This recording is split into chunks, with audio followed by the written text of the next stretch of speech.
Salut les Scraggy. Je vous préviens tout de suite, cette vidéo s'adresse aux débutants en stratégie, alors si vous y connaissez un petit peu, vous n'êtes pas obligé de la regarder. Par contre, vous êtes obligé de laisser un pouce bleu. Aujourd'hui, on va donc voir ce qu'est un talent en stratégie et lesquels sont les plus courants / puissants. C'est une liste faite arbitrairement par moi-même, alors bien sûr qu'elle est contestable. Si vous avez des remarques, n'hésitez pas à les mettre en commentaire. Bref, commençons tout de suite. Qu'est-ce qu'un talent? C'est un passif que possède le Pokémon et qui leur donne un effet spécial en combat. Je vous donne un exemple. Pikachu possède le talent statique, ce qui fait qu'il a 30% de chances de paralyser l'adversaire lorsque celui-ci attaque Pikachu. Petite info à savoir tout de même, un Pokémon peut posséder plusieurs talents, mais il ne pourra en choisir qu'un seul en combat. Eh bien, tous les Pokémon en possèdent un, plus ou moins fort, et nous allons voir lesquels sont les plus importants à connaître en stratégie. C'est parti! On commence donc avec Fermeté, un des talents les moins vus de cette liste. Il empêche un Pokémon de se faire one-shot, c'est-à-dire que s'il a toute sa vie et qu'une attaque devrait le tuer, il survit avec 1 PV. Le Pokémon le plus populaire avec ce talent est évidemment Hermure, et un objet a un effet similaire, la ceinture force. Il permet de faire dépenser 2 fois plus de PP à votre adversaire lorsqu'il essaie de vous attaquer. Attention, ce talent ne marche pas si l'adversaire utilise une attaque sur soi-même, comme une attaque de soin ou de boost. Beaucoup de légendaires possèdent ce talent, et l'Overuse, le tiers de base de 6v6, compte plus de 5 Pokémon le possédant, même si son plus grand utilisateur reste Corvallis. Talent qui permet d'augmenter de 50% la puissance des attaques peu puissantes, c'est-à-dire avec 50 ou moins de puissance. Peu de Pokémon le possèdent, mais je le mentionne quand même car il est selon moi plus ou moins important à connaître, et son représentant le plus emblématique est évidemment Cisaillux, qui grâce à celui-ci possède un piste-au-point, une attaque de priorité normalement peu puissante, boostée aux hormones, ce qui est bien pratique. Il pouvait aussi, avant Pokémon épée et bouclier, augmenter la puissance de puissance cachée, et ça, c'est une autre histoire. Un talent qui permet d'augmenter la puissance des attaques de son type, qu'on appelle Stab, pour Same Type Attack Bonus. Le multiplicateur est normalement de 1,5, mais passe à 2 avec ce talent, ce qui permet de taper très fort. Peu de Pokémon le possèdent, et heureusement vu sa puissance, et son utilisateur le plus commun est Colomar. Dans les générations antérieures, il rendait des Pokémon comme Dardanian ou Lucario surpuissants grâce à leur méga évolution qui leur donnait ce talent, mais encore une fois, c'est du passé. Permet d'augmenter la puissance de 30% des capacités à effet secondaire, mais supprime ces derniers en contrepartie. L'utilisateur le plus commun et le plus emblématique est évidemment Nidoking, qui est inséparable de l'image de Sans Limite. Reflet magique est un talent qui permet de renvoyer à l'envoyeur n'importe quelle attaque non offensive, notamment les pièges de roc. C'est donc un talent vraiment très puissant, mais qui heureusement encore une fois n'est pas distribué à beaucoup de Pokémon. Sortilance est celui qui s'en sort le mieux en 8ème génération, mais dans les précédentes on avait Mega Tenefix qui était un enfer à affronter à cause de ce talent. On reste donc dans la magie avec Garde Magique, un talent encore une fois très puissant qui est donné à seulement 4 familles de Pokémon, mais qui est incontournable vu la présence de ces derniers en stratégie. Il permet à un Pokémon d'être immunisé aux dégâts indirects comme les pièges de roc, empoisonnement, brûlure, la tempête de sable et j'en passe. Son utilisateur le plus commun est évidemment Mélodelph, mais vous allez voir que ce dernier nous réserve encore plein de surprises.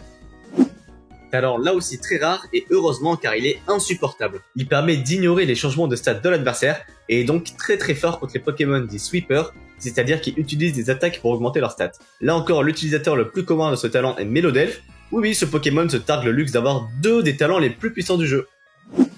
Permet aux Pokémon qui le possèdent d'être immunisés aux attaques sol, ainsi qu'aux Pico, Pic Toxique et Toile Gluante. C'est donc un talent qui ne paye pas de mine et qui est plutôt utile. En Overuse, un seul Pokémon le possède et c'est très oxydant. Talent indissociable de Levénard et de l'Euphorie et qui leur permet lorsqu'ils sont retirés du terrain d'être guéris de n'importe quelle altération de statut, ce qui est assez fort sur des Pokémon défensifs comme eux. D'autres le possèdent cela dit, comme Roserade ou Staros.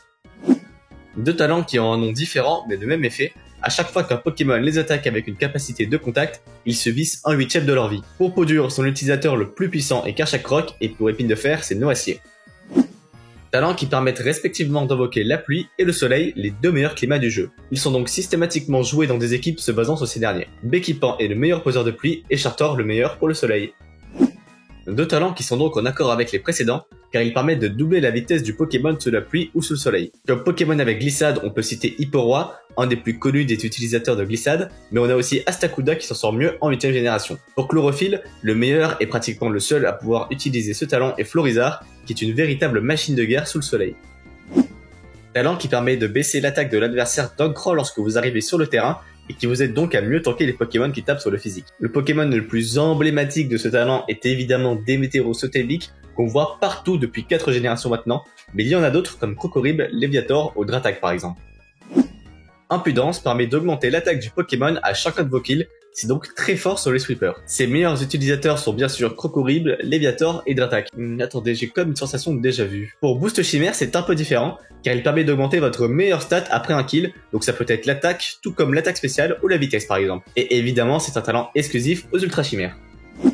Permet au Pokémon de voir sa statistique d'attaque monter de 2 crans lorsque l'adversaire lui inflige une baisse de statistique, quelle qu'elle soit. C'est donc notamment un talent très fort pour contrer Intimidation, mais surtout Anti-Boom, qui baisse l'esquive du Pokémon mais donc augmente votre attaque. Les deux Pokémon qui utilisent le mieux ce talent sont évidemment Scalproie, mais aussi Lecteur de Galar. Les créas sont au nombre de 4 et permettent tous d'invoquer un terrain pendant 5 tours. Les terrains permettent de booster de 30% les attaques de leur type, celui électrique, les attaques électriques, etc. Ils ont tous un petit effet secondaire mais que je ne citerai pas ici. C'était au départ un talent exclusif au totem d'Alola, mais maintenant d'autres Pokémon le possèdent comme Gorithmic qui grâce au terrain herbu peut avoir des attaques plantes boostées aux hormones. Un des talents les plus débiles de cette liste, car il permet purement et simplement de doubler l'attaque d'un Pokémon. Heureusement, il est distribué qu'à des Pokémon très faibles de base comme Azumarill ou Escavaren, sauf en 6ème génération où ils ont donné ça à Mega Misdibule et Mega Charmina, qui étaient de véritables monstres offensifs avec ce talent.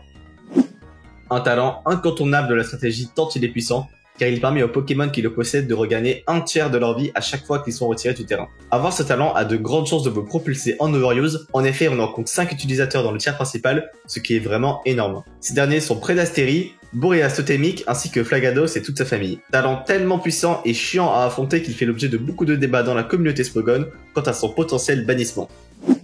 On finit avec le talent du Axe par excellence, Sérénité. Il permet de doubler les chances d'effets secondaires. Les Pokémon qui ont donc des attaques avec 30% de chances d'apeurer l'adversaire ont donc maintenant 60% de chances d'apeurer, ce qui fait que vous pourrez tout simplement pas jouer votre tour. Les Pokémon indissociables de ce talent sont évidemment Jirachi et sa tête de fer, ainsi que Togekiss et Salamder.